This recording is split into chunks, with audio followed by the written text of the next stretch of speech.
Ticket రాలేదని బాధపడొద్దు. మనమే అధికారంలోకి వస్తాం, మంచి పొజిషన్లో కూర్చోబెడతాం. అంతేకాదు వచ్చే ఎన్నికల నాటికి సీట్లు పెరుగుతాయి. మీరు కోరుకున్న చోట పోటీ చేయొచ్చు. కొంచెం వెయిట్ చేయండి, నెక్స్ట్ టైం అందరికీ టికెట్లు వస్తాయి, నాది హామీ అంటూ గత ఎన్నికలకు ముందు ఆశావాహులకు పార్టీ పెద్దలు ఇచ్చిన భరోసా ఇది. కట్ చేస్తే 2029 ఎన్నికల్లోపే సీట్ల పెంపు కష్టమేనన్న క్లారిటీ వచ్చేసింది. దీంతో పార్టీలకు మరిన్ని సవాళ్లు తప్పవన్న టాక్ మొదలైంది. ఏపీలో టీడీపీ, జనసేనలో ఆశావాహులు పెద్ద సంఖ్యలో ఉన్నారు. ఒక్కో నియోజకవర్గంలో 2-3 బలమైన నేతలు టికెట్ కోసం పోటీ పడుతున్నారు.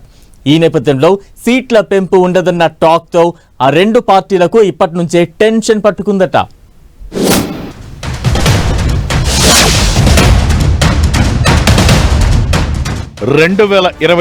ఎన్నికల్లోపు సీట్ల పెంపు లేనట్లేనా? ఇక 2034 ఎన్నికల నాటికే కొత్త స్థానాలు.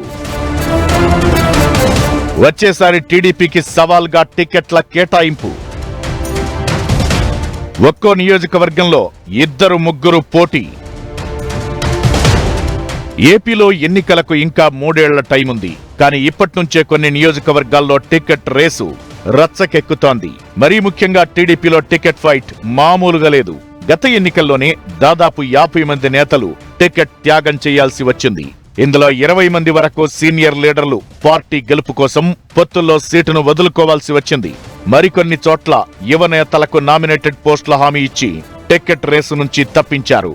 ఇంకొందరు వచ్చే ఎన్నికల నాటికి అసెంబ్లీ సీట్ల సంఖ్య పెరుగుతుందని, అప్పుడు ఖచ్చితంగా టికెట్ ఇస్తామని హామీ ఇచ్చారు.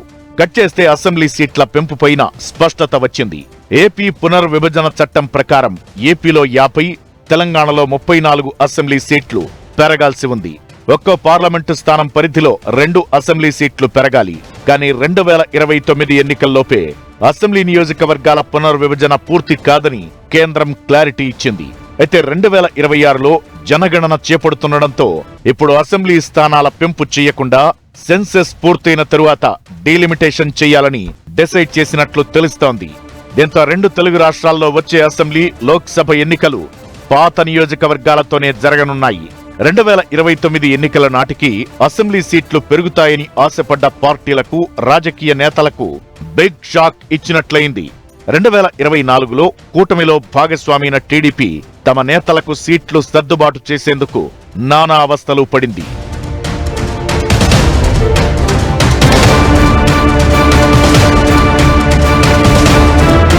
గత ఎన్నికల్లో టికెట్ల కేటాయింపు చేసేందుకు చివరి క్షణం వరకు బుజ్జగింపులు, సామాజిక సమీకరణాలు, పార్టీలో సీనియర్లకు హామీలు, చాలా ప్రాసెస్ నడిచింది.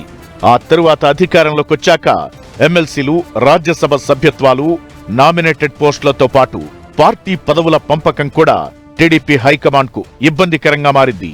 టీడీపీకి పట్టు ఉండి లీడర్ స్ట్రాంగ్ గా ఉన్న చోటే జనసేన, బీజేపీ టికెట్ కోసం పట్టుబట్టడంతో చాలా మంది తెలుగు తమ్ముళ్లు సీటు త్యాగం చేశారు.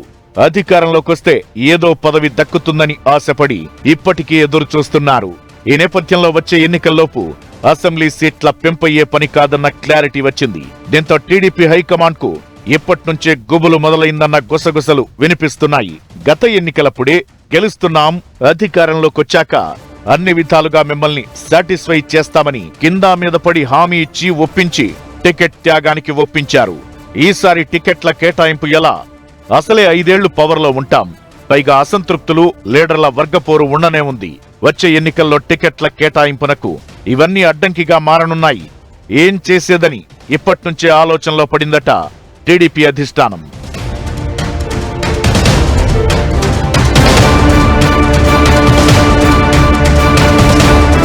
చాలా చోట్ల కూటమిలో వర్గపోరు నడుస్తోంది. స్టార్టింగ్ లో కాస్త రచ్చకెక్కిన లీడర్లు అధినేత ఆదేశాలతో సర్దుకోకపోయినా గొడవైతే పడట్లేదు. కలిసి పనిచేయడం కూడా అంతంత మాత్రమే. ఇలాంటి పరిస్థితులున్న వేళ అసెంబ్లీ ఎన్నికల టికెట్ రేసు ఇప్పటి నుంచే కొన్ని నియోజకవర్గాల్లో కాక రేపుతోంది. అక్కడక్కడా తెలుగు తమ్ముళ్లే తెగువ పడుతుంటే మరికొన్ని చోట్ల జనసేన, బీజేపీ నేతలతో టీడీపీ నేతలకు టికెట్ ఫైట్ నడుస్తోంది. ఎన్నికల టైం వచ్చేసరికి టికెట్ రేసు, ఆశావహుల ప్రయత్నాలు జోరందుకోవడం ఖాయం.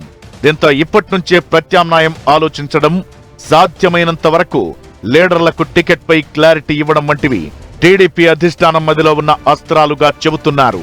గత ఎన్నికల్లో టికెట్ దక్కని వారికి నామినేటెడ్ పోస్టులు ఇవ్వడంతో పాటు కొందరిని పార్టీ పోలిట్ బ్యూరోలోకి, మరికొందరిని జిల్లా పార్టీ అధ్యక్ష పగ్గాలు, ఇంకొందరిని ఎమ్మెల్సీలు, రాజ్యసభ సభ్యులుగా పంపించాలనేది బాబు ఆలోచనగా చెబుతున్నారు. సీట్ల సర్దుబాటు విషయంలో వచ్చే సవాళ్లను టీడీపీ అధిష్టానం ఇంకా ఎలా ఫేస్ చేయబోతుందో వేచి చూడాలి మరి.